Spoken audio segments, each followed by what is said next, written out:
Baik, klasifikasi makhluk hidup. Nah, kenapa kok ada klasifikasi? Itu sebabnya begini anak-anak ya, sesuai dengan yang ada di layar, bahwa sebenarnya makhluk hidup itu jumlahnya sangat banyak ya. Nah, kalau kita lihat mulai dari hewan maupun tumbuhan itu memiliki ragam yang sangat banyak, mulai dari hewan yang gampang kita lihat sampai pada makhluk hidup yang tidak dapat kita lihat. Bahkan juga ada makhluk hidup yang tidak bisa dilihat dengan mata. Berarti harus dilihat dengan apa? Mikroskop. Ada juga makhluk hidup yang tidak bisa dilihat dengan mikroskop biasa. Contohnya apa? Bakteri. Oh, bisa dengan mikroskop biasa. Contohnya adalah virus. Ya, virus itu lebih kecil lagi ya, ukurannya mikron itu. Itu tidak dapat dilihat bahkan dengan mikroskop yang biasa. Oleh karena itu, kemudian agar ini mudah dipelajari, maka dibuatlah klasifikasi makhluk hidup. Apa itu klasifikasi makhluk hidup? Ya, ini ya.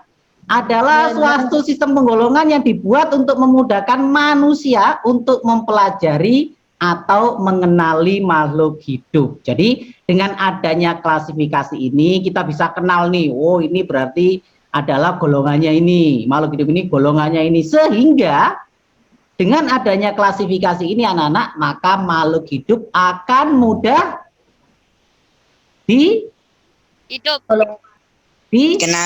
dikenali atau dipelajari. Kalau kita kalau kita belajar itu cukup random ya atau acak ya, maka kita akan kesulitan membedakan antara makhluk hidup satu dengan yang lain. Tapi dengan adanya klasifikasi ini kita bisa runtut untuk mempelajarinya. Misalkan kita mempelajarinya dari yang gede-gede dulu nih, misalkan yang vertebrata. Wah, apa itu vertebrata? Langsung bisa dijabarkan. Ya, apa itu vertebrata? Langsung bisa dijabarkan. Itu ya, agar yang memiliki tulang belakang. Pertanyaan yang kedua, apa dasar dari klasifikasi itu? Apa dasarnya? Makhluk hidup didasarkan pada persamaan dan perbedaan ciri morfologi. Jadi lihat dari bentuk tubuhnya, struktur tubuhnya, fungsi dan perilaku ya. Jadi dasar-dasar klasifikasi saya ulangi. Yang pertama adalah bentuk tubuh, yang kedua adalah strukturnya, yang ketiga fungsi dari tubuhnya, kemudian perilaku serta hubungan kekerabatan. Berikutnya, ilmu yang mempelajari klasifikasi. Payu. Taksonomi. Namanya adalah ilmu taksonomi. Nah, jadi apa itu taksonomi berarti? Ilmu yang mempelajari ilmu yang mempelajari tentang makhluk hidup atau tentang klasifikasi makhluk hidup. Baik, berikutnya. Siapa orang yang pertama kali mencetuskan dasar-dasar klasifikasi? Paulus Linnaeus atau Linnaeus, boleh. Nah, Carolus itu membuat sistem klasifikasi itu bertingkat, mulai dari yang paling tinggi sampai yang paling rendah, yang dikenal yang ini, yang dikenal dengan mulai dari kingdom, ya, kemudian phylum. Phylum itu untuk siapa? Divisi. Hewan. Divisi untuk siapa? Tumbuhan. Atau ada kelas, ada ordo, ada famili, ada genus, dan ada spesies. Nah, apa yang membedakan di antara semuanya ini? Ya, tadi itu ya. Jadi dilihat dari morfologinya atau bentuk tubuhnya, fisiologinya, yaitu struktur tubuhnya, fungsi tubuhnya, dan lain sebagainya, digolong-golongkan terhadap sini. Nah, ini dari kingdom, phylum, kelas, ordo, family, genus, spesies. Sudah hafal? Dikit. Ya. Ayo coba saya tanya mulai dari atas sampai bawah, silakan. Kingdom, phylum, kelas, ordo, family, genus, spesies. Yang paling bawah berarti apa? Spesies. Yang paling tinggi? Kingdom. Di bawahnya ordo? Family. Family. Di atasnya genus? Family. Family. Nah, seperti itu ya. Nah, kemudian jumlah persamaan ciri-ciri masing-masing takson. Maksudnya bagaimana? Misalkan taksonnya paling tinggi nih, kingdom, atau paling rendah, spesies. Mana makhluk hidup yang dalam satu kelompok tersebut yang memiliki banyak persamaan? Yang atas apa yang bawah? Yang atas. Yang atas. Paling banyak persamaan. Yang bawah. Semakin ke bawah, semakin banyak persamaan. Ya, jadi Persamaannya. kalau sama, itu persamaannya akan lebih banyak. Ya, nah, seperti itu. Oke. Jadi makin rendah tingkatan taksonnya, jadi makin rendah tingkatan taksonnya, makin banyak persamaannya. Ada pertanyaan? Tidak. Tidak. Dan semakin dekat ke kerabatannya. Jadi kekerabatannya nanti makin dekat. Berikutnya, nah ini apa pertanyaan berikutnya ya? Bagaimana cara menuliskan makhluk hidup berdasarkan binomial nomenklatur? Nah, coba perhatikan ya. Jadi yang ditulis itu ada dua. Yang pertama genus, ya, Sama spesies. diawali dengan kapital, dan yang kedua adalah spesies diawali huruf kecil. Misalkan nih ada ziamai. Apa ziamai itu? Jagung. Jagung. Maka zea ini adalah merupakan genus. Genus. Nah, jadi zea itu adalah genus, mai itu adalah spesies. Ya. Ingat bedanya kalau genusnya huruf pertamanya ini ditulis dengan huruf kapital. Ya. Besar, kapital. Besar. Sedangkan yang belakang spesiesnya itu ditulis dengan huruf yang lebih kecil. Gitu ya, bisa ya. Itu namanya penulisan binomial nomenklatur. Jadi tidak ditulis semuanya, mulai dari kingdom sampai spesiesnya apa. Jadi ditulis itu yang pokoknya. Pokoknya yang mana? Yaitu genus dan spesies. Misalkan Oryza sativa. Berarti Oryza itu adalah genus. Sativa berarti spesies ya. Nah, apa itu Oryza sativa itu? Apa Oryza sativa itu? Jagung. Oh, jagung kan siamai re. Oryza sativa. Apa? Padi ya. Nah, padi Oryza sativa ya. Kalau siamai tadi apa? Jagung. Jagung ya. Kalau manusia itu apa kalau manusia?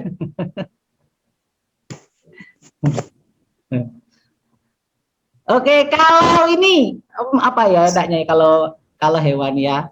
Anjing. Siapa yang tahu anjing? Yo, nama ilmiahnya anjing. Coba cari di Google. Lupus familiaris. Lupus familiaris itu nama lain dari anjing ya. Jadi kalau kamu misalkan mau beli sesuatu ya, mau beli anjing ke toko anjing ya, saya mau mencari canis lupus familiaris. Wah, keren ya. Ternyata cari apa? Cari anjing. Ya, kamu ke toko. Wah, kamu ke toko. Aku beli ziamai 1 kilo.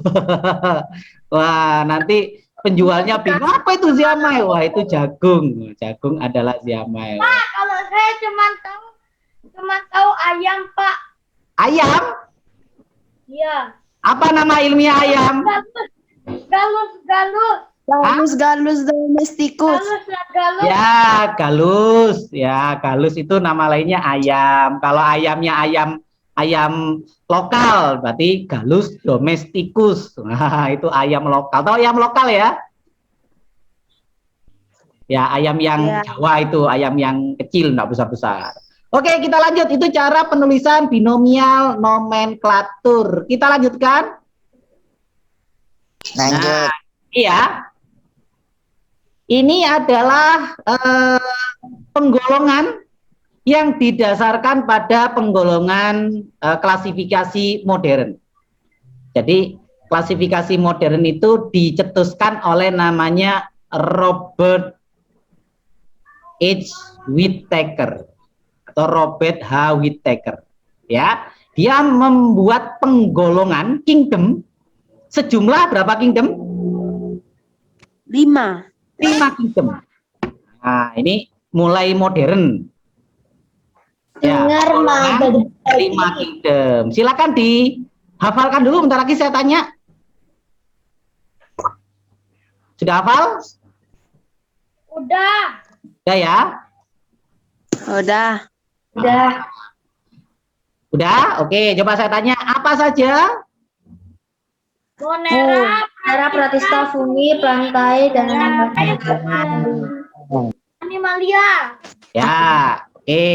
Jadi Monera, Protista, Fungi, Plantae, Animalia. Ya. Ah, sekarang berarti kalau Monera, Protista, Fungi itu apa Fungi? tumbuhan. Jamur. Kalau Plantae? Tumbuhan. Animalia? Hewan. Terus kalau Monera, Protista itu apa? Siapa yang tahu? Monera protista itu kayak namanya bakteri sama itu. Bakteri. Ya, Monera bisa kita sebut sebagai bakteri dan konco-konconya atau teman-temannya. Kalau Protista, Protista itu seperti apa Protista? virus. Virus.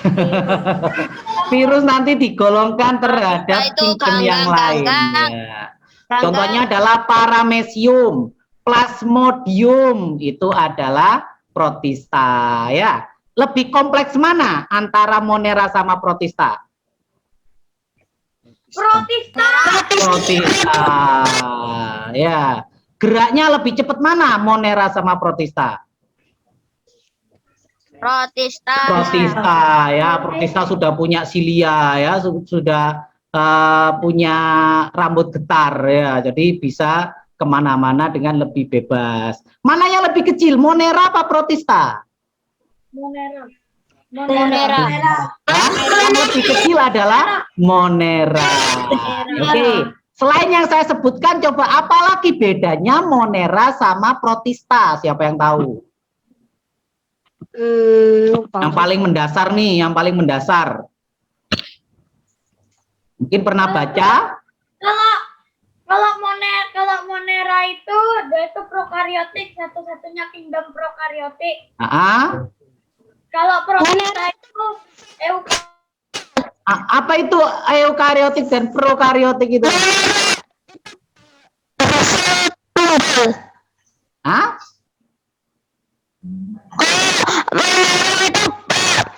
Suaramu gak jelas.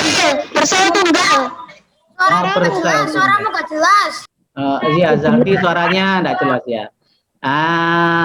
Kalau bersel tunggal itu bukan menjadi sebuah penentu ya, karena kalau yang Protista itu juga ada yang bersel tunggal. Jadi kalau bedanya yaitu tadi katanya Leonardo Gualvaro tadi adalah satunya eukariotik, satunya prokariotik. Yang Monera yang mana? Yang eu apa yang pro? Pro. Artinya yang prokariotik itu berarti membran inti. Oke, jadi Monera sama Protista itu selnya Nana ya, kita tahu sel ya. Sel itu adalah bagian dari makhluk hidup yang paling kecil. Nah, Monera Protista apalagi yang Monera itu uniseluler, artinya selnya itu cuma satu, makhluk hidup yang selnya cuma satu. Nah, di dalam selnya itu terdapat sebuah inti sel. Namanya berarti apa? Inti sel itu? Nama lain inti sel. Nukleus. Nah, inti selnya itu ada yang punya membran itu seperti selaput pembungkus ya. Ada yang tidak punya membran, ada yang tidak punya selaput pembungkus. Nah, yang Monera ini yang tidak punya selaput pembungkus atau disebut sebagai prokariotik. Sedangkan yang protista itu inti selnya sudah memiliki membran, disebut sebagai eukariotik. Sampai sini ada pertanyaan? Tidak. Hah? Tidak ada. Itu ciri khasnya ya. Saya ulangi lagi, kalau ciri khasnya Monera adalah prokariotik, ciri khasnya protista eukariotik. Sekarang ciri khasnya fungi, jamur, ciri khasnya.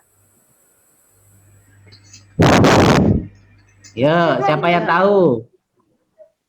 Ciri khasnya fungi. Hah? Ciri khasnya fungi adalah Tidak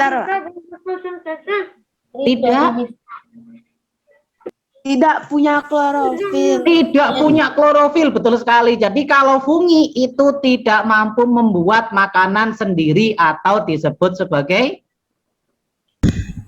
apa? Heterotrof, bukan autotrof tapi heterotrof. Kebanyakan fungi itu mereka memakan secara atau hidup secara saprofit. Apa itu saprofit berarti? Memakan sisa-sisa dari makhluk hidup yang telah mati. Itu adalah ciri-ciri dari fungi. Yang telah mati. Makanya kebanyakan kalau jamur itu dia itu menjadi pengurai atau detritivore atau pengurai, itu untuk fungi. Kemudian kalau plantae ciri khasnya apa? Memiliki kloroplas untuk Autotrof. Punya autotrof, terus punya selaput pembuluh. Nah, sudah punya xilem sama floem. Kalau animalia, ciri khas animalia atau hewan? heterotrof ya. Heterotrof. Ya, mudah berpindah tempat. Apalagi Bersifat eukariotik. eukariotik, ya, hampir semuanya eukariotik kecuali Monera. Baik, sekarang kita akan membahas anak-anak yang Monera sama protistanya ya. Jadi karena dulu kita sudah membahas plantae sama animalia, yaitu pada liburan yang tahun kemarin ya. Nah, sekarang kita lebih fokus ke Monera. Nah, ini adalah ciri khas dari Monera. Apa aja ciri khasnya? Jadi yang pertama, Monera itu adalah makhluk hidup yang paling sederhana, anak-anak. Ya, sebelum virus ya, ini di atasnya virus. Karena kita di penggolongan ini hanya 5 kingdom, berarti yang paling bawah adalah Monera. Monera itu adalah makhluk hidup yang paling sederhana. Karena hanya terdiri atas satu sel, atau disebut sebagai uniselurel. Lalu yang kedua, ukurannya itu sangat kecil, di bawah 1 mikron atau di bawah 1 mikrometer dan hanya bisa dilihat melewati mikroskop. Pakai kaca pembesar bisa enggak? Enggak. Susah ya. Kemudian ini yang jadi khasnya, dia prokariotik, artinya tidak memiliki membran inti selnya. Jadi di inti selnya enggak ada membrannya, enggak dibungkus lah. Inti selnya itu enggak ada bungkusnya. Kemudian berkembang biak dengan cara membelah diri atau hanya aseksual saja. Jadi tidak ada betina dan jantan, di sini tidak ada seksualnya, hanya aseksual atau dengan cara membelah diri, lalu dia tidak memiliki kloroplas. Ya, jadi tidak punya kloroplas. Nah, ya. Di sini kalau makhluk hidupnya contohnya apa ini? Tadi itu. Bakteri. Bakteri ya. Nah, kita tahu bakteri. Kamu tahu bakteri kan ya? Tahu. Bakteri ya, bakteri bisa menyebabkan penyakit. Ya, penyakit apa yang disebabkan bakteri anak-anak? Contohnya? TBC. TBC. Atau tuberkulosis. Tuberkulosis. Sama sih. Malaria. Malaria. Betul, malaria? Ya. Kalau demam berdarah? Hah? Demam berdarah tidak. Ya. Baik. Berikutnya, nah ini contohnya berarti ya. Nah, digolongkan sebenarnya kalau Monera itu penggolongannya 2 anak ya. Ingat-ingat, Monera digolongkan 2. Yang pertama Eubacteria atau bakteria yang sebenar-benarnya. Yang kedua namanya Aracebacteria. Oke, bisa dihafalkan, sudah hafal? Yang pertama namanya Eubacteria, yang kedua Aracebacteria. Yang pertama apa tadi, Ustaz? Yang pertama tadi apa? Eubacteria, yang kedua adalah Arcae, ada yang membaca Arce juga boleh, Arcebacteria, Eubacteria dan Arcebacteria. Oke, itu Arcahe bakteria. Arcahe, ya enggak apa-apa ya, seperti itu ya. Nah, yang Eubacteria itu anak-anak ya, bakteri yang bisa kita lihat dalam kehidupan sehari atau yang dapat dirasakan ya. Contohnya adalah yang ada di usus besar manusia, yang kerjasama dengan kita, itu ada yang namanya Escherichia coli ya, yang dia biasanya keluar bersama dengan kotoran manusia. Nah, fungsinya di tubuh kita adalah untuk apa itu di tubuh kita fungsinya? Membusukkan makanan. Untuk membantu dalam pembusukan makanan. Kemudian yang lain juga ada Vibrio cholera, penyebab penyakit kolera ya. Ada Streptomyces griseus, itu juga bakteri penghasil antibiotik. Nah, ingat ya, tidak hanya yang merugikan, bakteri itu sebenarnya sekitar 80% jenis bakteri itu menguntungkan. Yang merugikan itu hanya sekitar 20% saja ya. Lalu yang kita buat untuk yogurt yang kemarin kita bahas dalam bioteknologi itu apa? Yang untuk pembuatan Lactobacillus sp. Lactobacillus lactis ya. Juga penghasil nitrogen, contohnya Azotobacter itu juga sangat berperan di dalam pengikatan nitrogen di dalam tanah, dan dia bekerja sama di beberapa tumbuhan, terutama tumbuhan polong-polongan ya, untuk membentuk sebuah bintil akar untuk mengikat nitrogen. Nah, itu dari jenis bakteri. Nah, artinya bakteri juga dibutuhkan ketika bersama tanaman ya. Lalu ada spirulina yang kemarin kita bahas ya. Yang untuk menghasilkan apa kemarin itu? Obat atau nutrien atau nutrisi spirulina yang sangat baik bagi manusia karena banyak mengandung apa kemarin? Protein ya. Ada juga rhizobium itu yang juga berperan di dalam tanah untuk mengikat nitrogen sama. Nah, berikutnya kalau Arcebacteria itu selain yang Eubacteria. Jadi selain Eubacteria, biasanya kalau Arcebacteria ini anak-anak adalah bakteri yang bisa hidup di lingkungan yang ekstrim.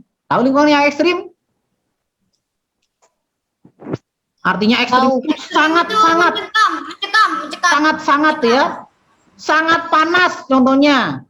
Bayangkan ini, bakteri ini mampu berada di sumber air panas dari vulkanis. Ya, jadi kan beberapa tempat itu kan ada sumber air panasnya ya, yang dekat dengan gunung berapi itu ya, dia itu mampu tinggal di lingkungan yang panas, yang sangat panas. Ya, contohnya adalah Pyrococcus foriosus. Itu adalah Archaea yang mampu tinggal di tempat yang suhunya lebih dari 100 derajat Celcius anak-anak. Wow. Jadi jangan kamu kira ya, jangan kamu kira saya mau menghilangkan bakteri, saya akan masak air di tempat yang sangat panas, lalu airnya mendidih, kamu merasakan ini adalah bebas dari bakteri. Enggak. Jawabannya adalah sebagian besar bakteri hilang, tapi belum tentu semua bakteri hilang. Kalau di sana ada Archaea atau Archaebacteria, maka dia akan tetap ada tinggal di sana. Ya. Lalu ada Haloquadrus. Orang minum airnya langsung itu. Ya enggak apa-apa. Kebanyakan itu Minum airnya langsung. bakteri itu masuk dalam tubuh kita itu enggak apa-apa, Nana ya. Oh, jadi boleh masukin bakteri ke tubuh. Iya, bakteri, tapi enggak semua jenis bakteri ya. Enggak semua jenis bakteri. Ada yang bakteri baik, tapi kalau dimakan juga buruk. Misalkan tadi Escherichia coli. Escherichia coli kalau ada di usus kita itu bagus. Tapi kalau sudah keluar, lalu sudah jadi kotoran, kotoran itu termakan lagi. Bukan dimakan ya, termakan artinya enggak sengaja ya. Mungkin habis cebok kamu enggak cuci tangan ya. Langsung makan TP dimakan ya. Itu bisa menyebabkan seseorang sakit perut. Nah, seperti itu ya. Lalu kalau saya punya yogurt, tahu yogurt? Oke. Itu kan juga banyak bakterinya yang kita minum, ya. Atau kalau kamu lihat iklannya apa ya itu bakteri yang baik untuk usus, saya minum 2, misalkan gitu. Kamu akan teringat apa? Yakult. Yakult. Nah, Yakult itu juga sama. Di sana terdapat bakteri, tapi bakteri yang baik untuk usus kita. Begitu ya? Ya, jadi ingat bakteri itu kebanyakan malah bermanfaat. Ya, sebagian kecil yang berbahaya karena sebagai penyebab dari timbulnya penyakit. Berikutnya, nah ini ya, ini Acaracebacteria, ini adalah Eubacteria. Itu kok yang Metanobacterium ruminantium tuh kayak sendok ya? Ya, seperti sendok. Yang mana yang ini dah? Sama yang Metanobacterium. Nah, jadi sama juga yang Metanospirillum bunga teh kayak wortel. Kayak wortel. Jadi nanti penamaan Archaea atau Archaebacteria ini berdasarkan tempat tinggalnya. Ada yang dikatakan sebagai ini Thermoacidophilus. Berarti dia tempatnya di mana? Tempat yang bagaimana? Tempat yang panas atau tempat yang panas ya. Sebagian ini metano. Jadi metano berarti dia penghasil apa ini? metana. Metan. Biasanya banyak terdapat di sampah. Jadi di sampah atau sisa makhluk hidup itu ada bakteri yang dapat menghasilkan gas metan. Yang akhirnya yang gas metan ini sering kita sebut sebagai biogas. Tahu biogas? Tahu apa Anda biogas? Tahu ya? Nah, tahu. Bisa menjadi salah satu sumber bahan bakar alternatif ya. Ini yang menghasilkan siapa? Ya, salah satunya bakteri dari golongan Archaebacteria. Ada pertanyaan? Nah, kita lanjut. Kita tinggalkan bakteri. Sekarang kita lanjut ke protista. Ini makhluk hidup yang lebih kompleks lagi ya. Artinya dia lebih modern lah ya. Jadi lebih meningkat lagi. Baik dari strukturnya, dari ya lebih modern, lebih kompleks ya. Nah, istilahnya lebih kompleks. Nah, kalau protista ini anak-anak ada yang uniseluler, artinya yang ada yang bersel satu, tapi banyak yang multiseluler. Ada juga yang berkoloni. Berkoloni itu bergabung dari satu jadi banyak ya, berkoloni. Kemudian biasanya ukurannya lebih dari 1 mikron, lebih dari 1 mikrometer.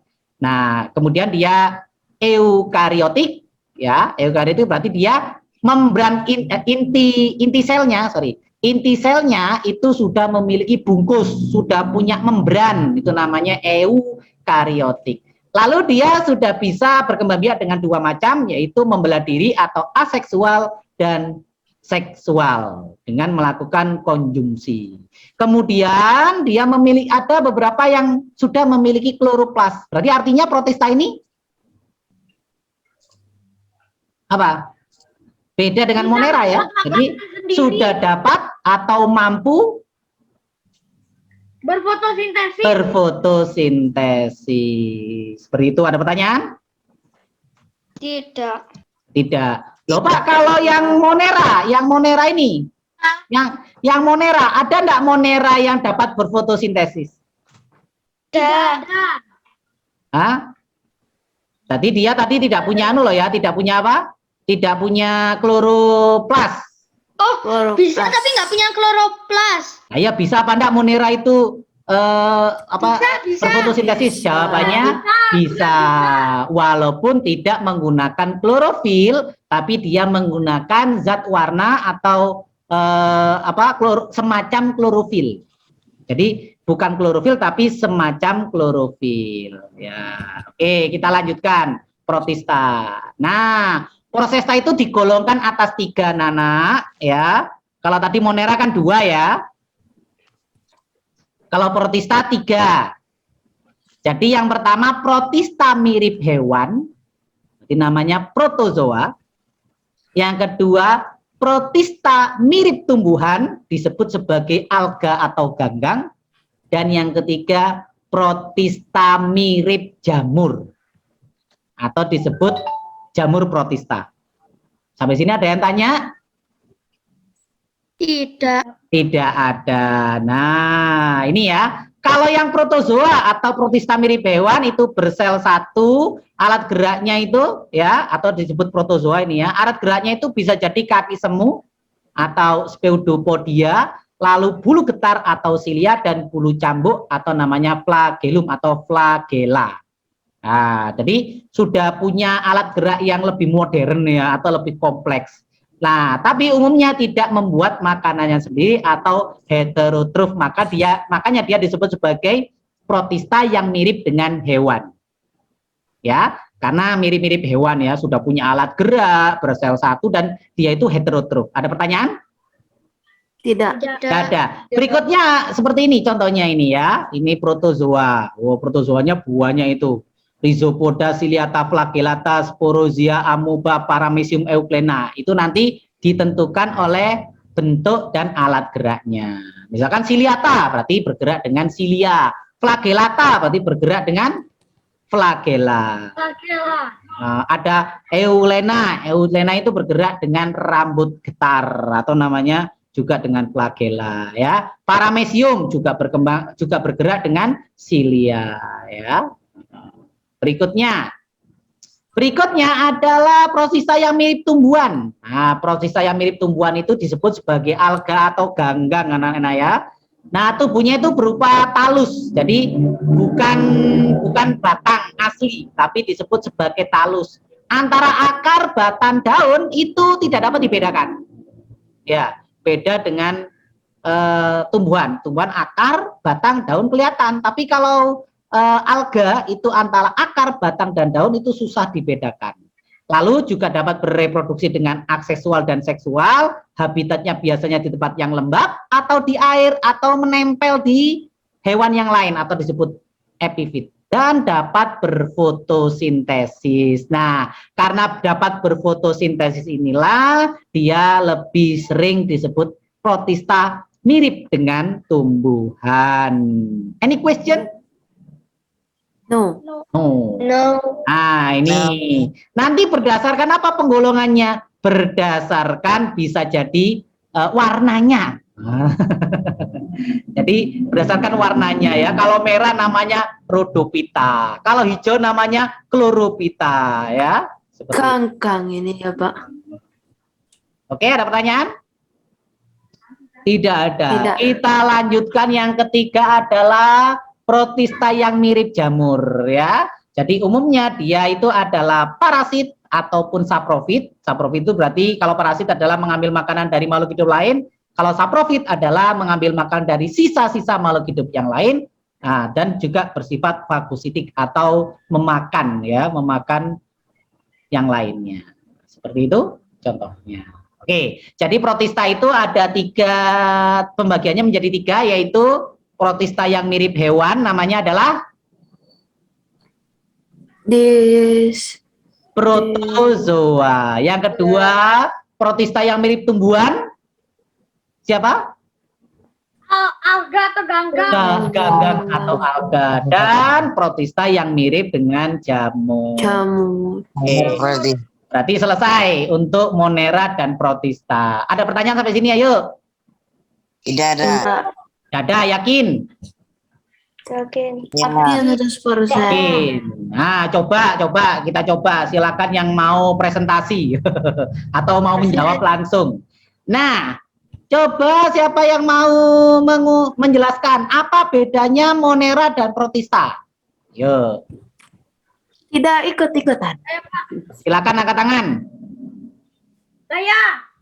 Siapa itu? Hugo, silakan. Monera bersifat prokaryotik, Ya. sedangkan protista itu eukaryotik. Ada lagi? Dari segi ukuran? Monera berkembang biak dengan cara membelah diri. Terus? Kalau protista konjugasi. Terus? Ada lagi? Ukurannya bagaimana ukurannya? Ukuran Monera kecil, sedangkan ukuran protista lebih besar. Lebih besar. Terus jumlah selnya? Jumlah selnya bagaimana? Jumlah selnya berbeda satu. Monera hanya memiliki satu sel. Kalau protista? Protista bisa satu sel atau lebih. Ya, bisa satu sel atau lebih. Baik, berikutnya ya, selain terima kasih untuk Hugo Alvaro, tepuk tangan ya. Prek. Sekarang penggolongan Monera. Ayo siapa yang bisa penggolongan Monera? Dibagi jadi berapa? Ayo silakan, ada yang mau menjelaskan? Waduh, enggak ada ini. Ayo dong.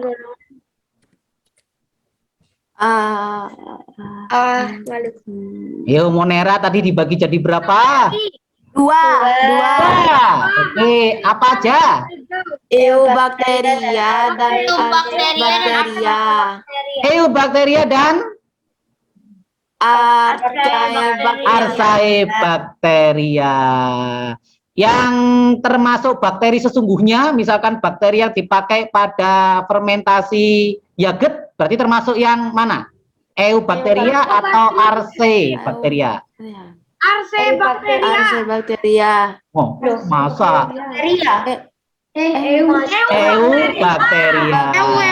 Yang tinggal di tempat yang ekstrim. Archaebacteria. Iya, betul sekali. Kemudian kalau protista dibagi jadi berapa jenis? Tiga, apa aja? Protista mirip hewan, protista mirip tumbuhan, dan protista Mirip jamur. Protista mirip tumbuhan, protista mirip hewan, protista mirip. Protista mirip jamur. Baik, kalau begitu kita bahas sekarang latihan soalnya. Nah, tapi di latihan soal ini tidak hanya terbatas pada Monera dan protista, tapi ini lebih kepada soal secara umum ya. Baik, yang nomor 1. Nomor 1B, klasifikasi. Klasifikasi. Jadi makhluk hidup sangatlah beragam jenisnya. Untuk memudahkan dalam pelajarinya, para ahli membuat klasifikasi. Nomor 2. Nomor 2D, belum ada pembuluh. Lumut ciri utama yang membedakan dengan tumbuhan itu tidak punya pembuluh angkut. Nah, ini yang paling apa ya? Paling khas dari lumut. Berikutnya, protista yang menyebabkan malaria. Plasmodium. Jawabannya plasmodium. Kalau salmonella? Tifus dan antraks. Ya, juga ada namanya Salmonella gambiens, itu penyakit tidur itu ya. Oh, Trypanosoma ya yang gambiens ya. Kalau Salmonella tadi penyakit ini. Oh, kalau Salmonella itu keracunan pada makanan. Nah, jadi beberapa orang yang keracunan makanan itu di makanannya kurang bersih itu banyak salmonellanya ya. Kalau Trypanosoma ini salah satu penyakit ini ya, demam kemudian tidur nggak bangun-bangun, itu banyak di Afrika. Nah, terus plasmodium. Plasmodium itu adalah penyebab penyakit malaria. Nomor 4. Bakteri yang merugikan antara lain adalah yang menyebabkan penyakit Tifus dan antraks. Tifus dan antraks. antrak ini apa? Antrak ini virus apa bakteri? Bakteri. Wah, antrak ini adalah virus. Yang mana berarti jawabannya ini ya? Yang D. Hah? Yang D. Tipes dan penyakit kulit. Nah, jawabannya yang D. Pak, kenapa kok salah, Pak? Sama, karena dia ada tetanus. Tetanus itu juga penyebabnya adalah virus, ya. Ada pertanyaan? Tidak. Tidak ada. Oh iya, yang harap yang coret-coret segera dihapus ya. Jangan dicoret-coret dong, kasihan temannya nanti. Berikutnya yang nomor 5. Makhluk hidup yang untuk mengamatinya itu harus menggunakan mikroskop. Bakteri. Bakteri. Karena dia termasuk apa tadi? Monera apa protista? Yo. Monera. Monera. Ukurannya tadi lebih kecil dari 1 mikron ya. Iya. Oke. 6. Hewan bertulang belakang yang berkembang biak tidak dengan bertelur. Mamalia. Jawabannya mamalia, tidak dengan bertelur ya. Pak, tadi nomor Kenapa? Nomor sebelumnya. Nomor 3 C, nomor 4 D. Oke, kita lanjutkan nomor number 7. Yang salah. D. Yang mana yang salah ya? D. Yang D. D. Yang D. Iya, yang D yang salah ya. Kenapa? Karena kan namanya mono. Mono itu artinya adalah satu. Maka biji belahnya atau nih ya, biji belahnya adalah 1 bukan 2. Kita lanjut nomor 8. Ciri khas tumbuhan paku. Yang paling khas ini. Tidak dapat tempat tinggi. Daun muda menggulung. Hah? Daun muda menggulung, betul? Ya. Ya, daun mudanya menggulung. Oke, berikutnya. Nomor 9. Kulit bersisik. Kulit bersisik. bukan ya, bukan Bersih. amfibi loh ya, bukan. Bukan. Yang mana yuk? Kulit halus. Kulit bersisik. Amfibi itu contohnya siapa sih? Kata. Kata. Apakah kulit kata itu bersisik? Tidak. Tidak. Berarti yang ini yang bukan merupakan ciri-cirinya. Nomor 10. Tadi yang nomor 7 jawabannya apa? 7D, 8B, 9C. 10. C. Bunga membentuk sitobilis. Ada gimnosperma dan angiosperma. Yang mana kira-kira? C. D. C. C apa B? Kalau gimnosperma itu adalah tumbuhan berbiji Tutup. kalau gimnosperma itu Terbuka. terbuka. Kalau angiosperma itu tertutup. Ya, maaf ini enggak. Saya nulisnya dengan menggunakan mouse ini ya, karena alat tulisnya tertinggal tadi. Nah, yang biji terbuka contohnya misalkan yang kemarin itu jambu monyet itu ya. Tahu ya jambu monyet ya? Tahu. Itu gimnosperma. Contohnya yang lain misalkan seperti cemara, itu juga pinus. Nah, itu gimnosperma. Itu biji terbuka ya. Nah, kalau yang biji tertutup, ya contohnya ya mangga, apel, pisang ya. Itu wis tertutup oleh daging. Jadi yang mana kira-kira? Yang D. Karena kebanyakan gimnosperma itu malah berdaun lebih sempit. Kalau yang angiosperma itu berdaun lebih lebar. Nomor 11. Dari yang ciri-cirinya itu sedikit ke jumlah persamaannya banyak. Berarti Yang- Yang A. Kenapa? Karena pada spesies ini atau di genus dan Paling spesies akhir. ini cirinya makin Besar. ciri makin sama ya. Ya, gitu. Nomor 12, tujuan dari pemberian nama ilmiah bagi makhluk hidup. Kira-kira apa Untuk tujuannya? memudahkan penggolongan. Agar mudah digolongkan. Kalau nanti digolongkannya mudah, mereka akan lebih mudah untuk dipelajari. Nomor 13. Bedanya antara kingdom Monera dan kingdom lainnya. Jumlah. Siapa nyusunnya? Hah? Apa yuk perbedaannya? Jumlah sel Keberadaan membran inti. Di mana yang Monera itu dia tidak punya membran. Tapi nomor 11 apa? Nomor berapa Victoria? Nomor 11. 11A, 12C, 13A. Kita lanjutkan 14. Setiap hewan dan tumbuhan memiliki nama daerah.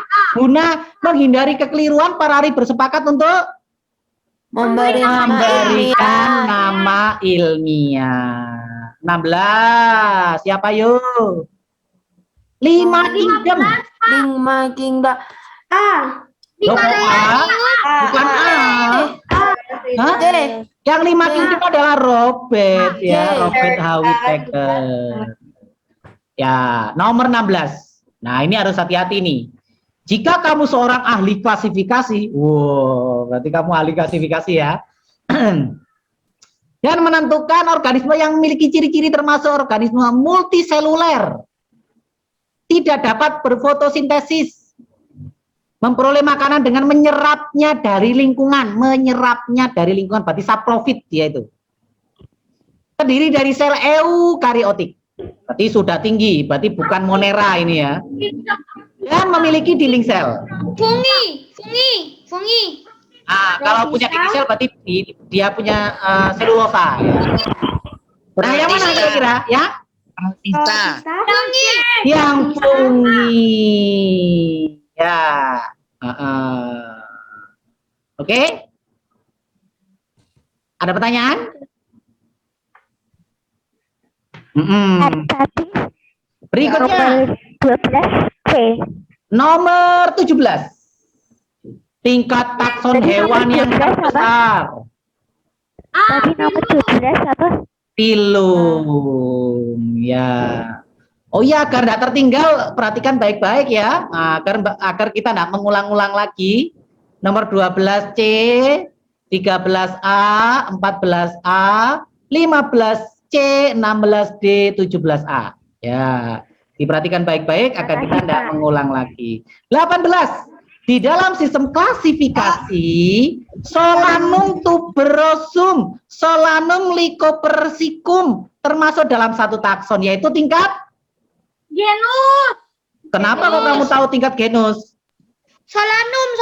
Iya, Solanum ini yang sama. Dan kita tahu di nomenklatur ya, di binomial nomenklatur itu yang depan adalah merupakan genus. Ada pertanyaan?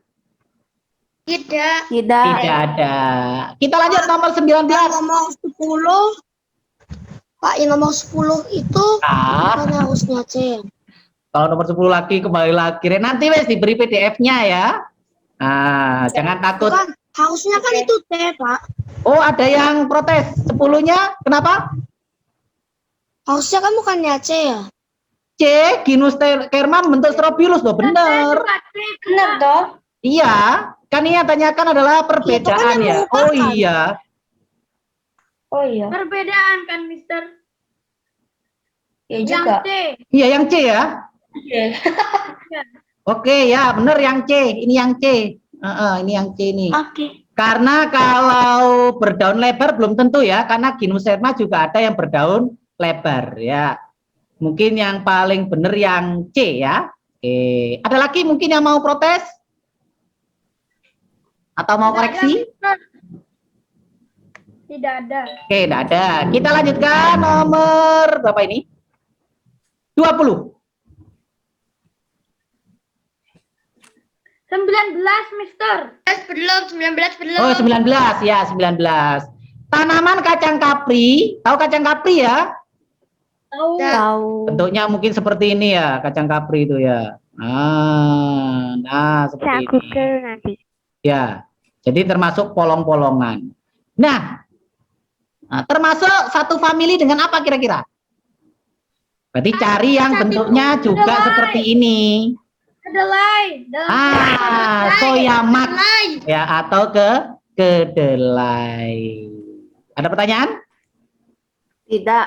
Nggak ada. Jadi dilihat dari morfologinya atau bentuk tubuhnya.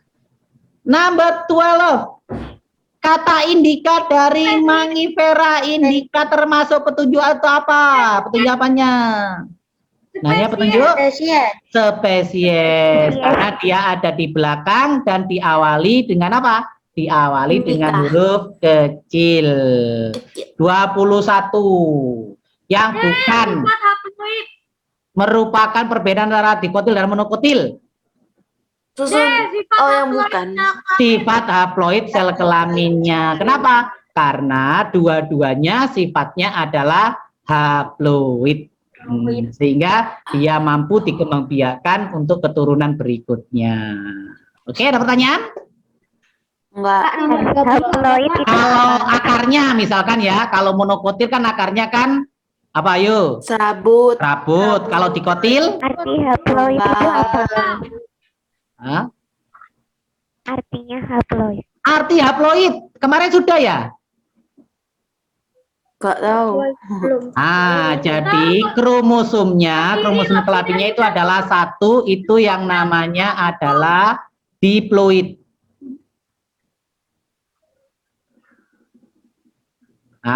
Jadi ini kalau yang berpasangan namanya haploid. Ini di kromosom sel kelaminnya, sehingga yang haploid ini nanti dia akan dapat dikembangbiakan lagi atau dapat berfertilisasi ya, atau melakukan pembuahan, bisa dilakukan pembuahan. Jadi sel kelaminnya itu mampu membuahi untuk berikutnya. Artinya kalau makhluk hidup itu sel kelaminnya itu diploid, maka dia tidak subur. Kalau yang haploid berarti subur, gitu ya. Oke, ada pertanyaan? Tidak. Nah, Apa ya, Pak? yang mana?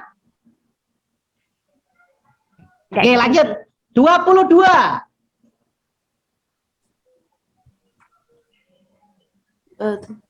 Gimnospermae. Yang mana?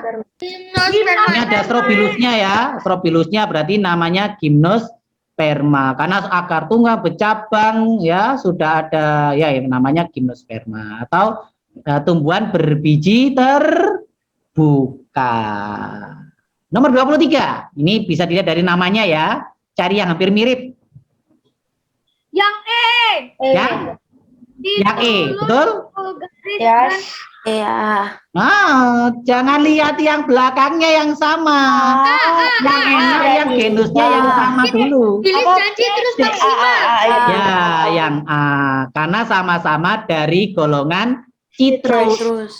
Apa citrus itu, Rek? Enggak tahu. Gak tahu. Hah? Citrus. Kalau ada rasa citrus. Jeruk. Jeruk. Jadi ini adalah jenis-jenis jeruk. Berikutnya, ilmu yang mempelajari tentang pengelompokan makhluk hidup. Oh, sudah ini ya tadi ya. Ilmunya namanya apa? Ilmunya taksonomi. Bukan klasifikasi. Kalau klasifikasi itu adalah kegiatan menggolongkan, namanya klasifikasi. Klasifikasi dipelajari dalam ilmu taksonomi. 25. Tujuan dari klasifikasi, apa tujuannya? B. Perbedaan makhluk hidup. Hah? B. B. Mencari kesamaan dan perbedaan, betul? Betul. Tujuan ya. Iya. Oke. Ada pertanyaan? Tidak. Tidak ada. Oke, esainya. Tadi udah Karena Pak Injang nggak bisa nulis ya, atau alat tulisnya tadi ketinggalan, kita kata-kata saja ya. Apa manfaat pengelompokan makhluk hidup? Banyak ya. Apa aja manfaatnya kalau sudah dikelompokkan? Satu? Untuk mencari Apa ya? perbedaan. Yang pertama mudah dipelajari. Itu untuk pengelompokannya. Jadi kalau sudah dikelompok-kelompokkan, nanti akan mudah dipelajari. Apa aja dipelajari? Ya manfaatnya ataupun mungkin bahayanya. Kalau ada bahayanya, mungkin manusia sudah bisa mencari solusinya. Seperti itu ya. Misalkan ini contohnya misalkan corona kemarin digolongkan terhadap apa? Virus. Nah, kalau sudah virus berarti manusia sudah ancang-ancang membuat apanya ini? Vaksinnya apa antibiotiknya? Vaksin. Nggak perlu mencari antibiotik karena kalau antibiotik itu untuk siapa? Bakteri. Untuk bakteri. Nah, contohnya seperti itu. Jadi sudah bisa digolongkan, kita tahu cirinya, tahu bahayanya, dan kita bisa mencari solusinya. Itu manfaat dari pengelompokan makhluk hidup. Yang kedua, tuliskan peran bakteri bagi manusia. Oh, banyak ya. Itu yang nomor 1. Jawabannya apa, Pak? Nomor 1 saya nggak bisa nulis ya. Tadi sudah saya jelaskan. Yang pertama, manfaatnya adalah agar mudah dipelajari. Itu 1. Oke, sudah? Nanti kan ada recordnya. Ya, nanti ada recordnya. Ya, 1 itu cukup, wis. Tuliskan peranan bakteri bagi manusia. Apa aja peranan bakteri tadi itu? Banyak. Ayo. 1 untuk Dalam apa? Untuk menguraikan jasad. baik, 1. Ini yang paling berjasa ya. Menguraikan sampah. Ya. Jadi yang pertama adalah menguraikan sampah. Berarti contoh-contohnya tadi adalah kepada Arcebacteria ya. Yang dia itu masuk ke sampah lalu menghasilkan metana. Nah, itu. Membantu menghasilkan Jadi membantu untuk menguraikan sampah. Karena kalau sampah itu anak-anak ya, sampah itu tidak terurai, apa yang terjadi kira-kira? penuh sampah. Iya, dunia kita akan penuh sampah. Bayangkan mulai dari zamannya Nabi Adam sampai zamannya Pak Jokowi ya, itu sampahnya tidak terurai misalkan ya. Mungkin dulu zamannya Aristoteles makan pisang, ya. Udah penuh sampahnya. Mungkin sampahnya dibuang, mungkin sekarang masih ada orang yang terpleset gara-gara kulit pisang tersebut ya. Karena tidak terurai. Udah. Oh, jangan ada pembusukan. Karena ada pembusukan oleh bakteri, maka manusia bisa terbantu dalam menguraikan sisa-sisa makhluk hidup atau sisa sampah. Yang kedua, nah, sebagai pembantu menghasilkan bahan makanan, itu bisa juga. Yang ketiga, berperan dalam kesehatan. Wis 3 aja cukup ya. Suaranya nggak jelas. Suaranya nggak Yang jelas. kedua apa, Pak? Yang kedua. Oke, yang pertama Kesehatan. tadi gunanya adalah untuk menguraikan sampah. Yang kedua sangat berperan penting dalam menghasilkan makanan bagi manusia atau jenis makanan-makanan dalam pengolahannya ya. Yang ketiga berperan penting dalam kesehatan.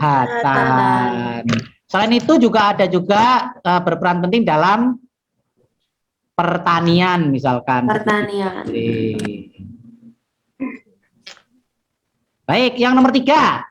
Perbedaan kingdom, monera, dan protista. Langsung hubungkan dengan eukariotik dan prokariotik. Ya. Jadi kalau monera, prokariotik dalam kurung tidak memiliki membran sel ya. Kalau monera.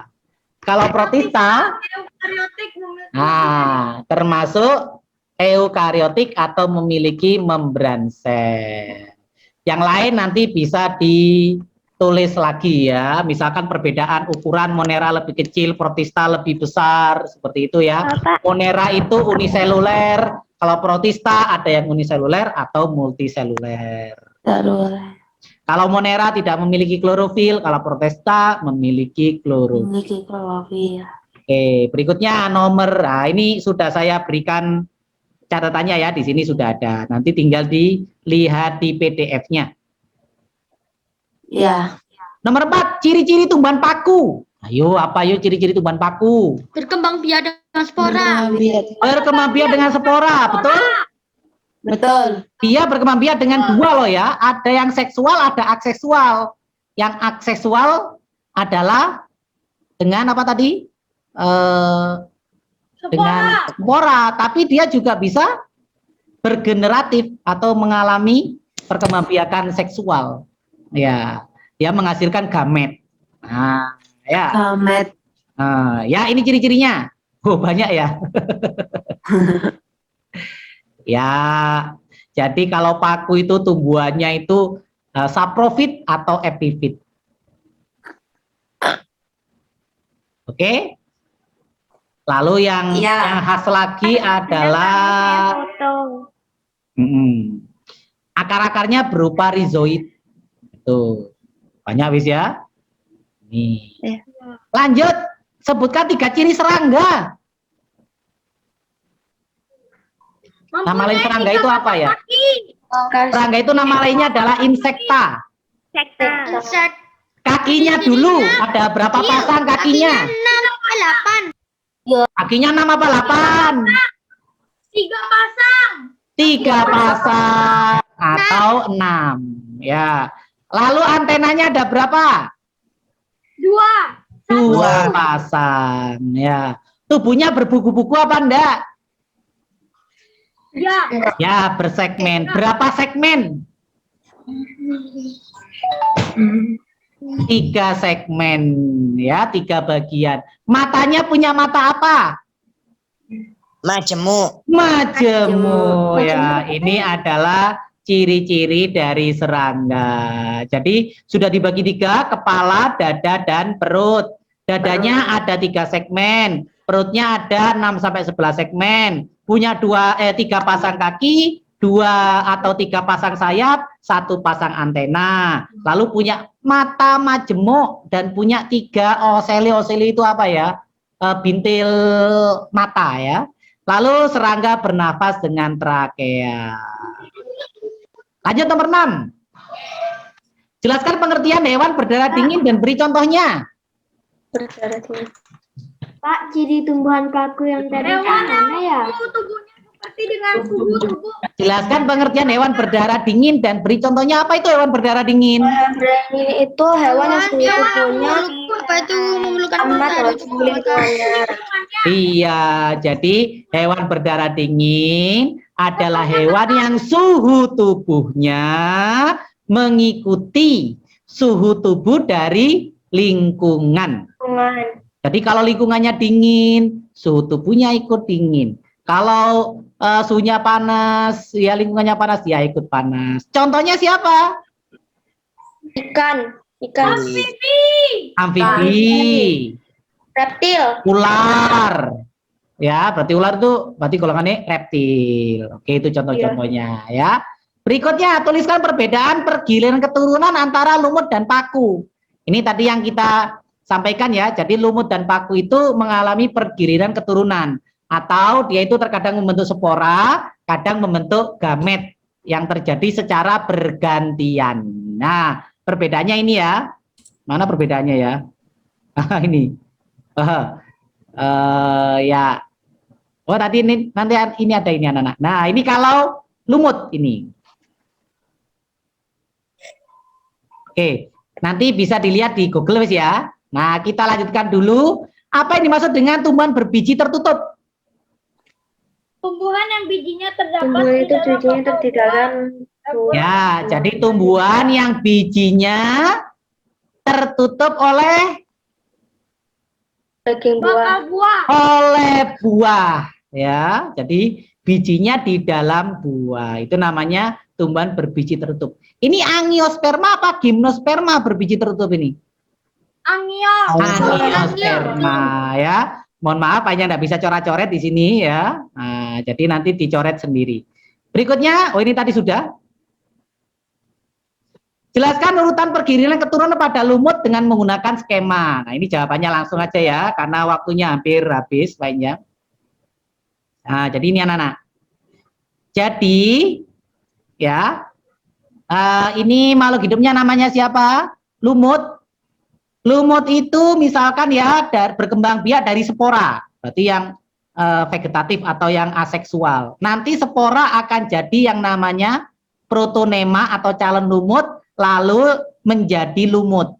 Ngerti apa enggak? Nah, jadi sporanya berkembang jadi lumut dewasa. Nah, berarti ini fasenya adalah fase apa?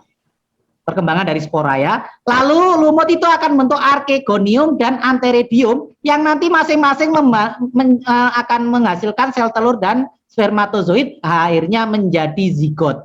Zigot ini adalah sel telur yang telah dibuahi lalu menjadi sporongium, membentuk sporium kemudian menjadi spora. Nah, di sini terjadi dua jenis perkembangbiakan, yaitu aseksual dengan spora dan seksual menghasilkan zigot.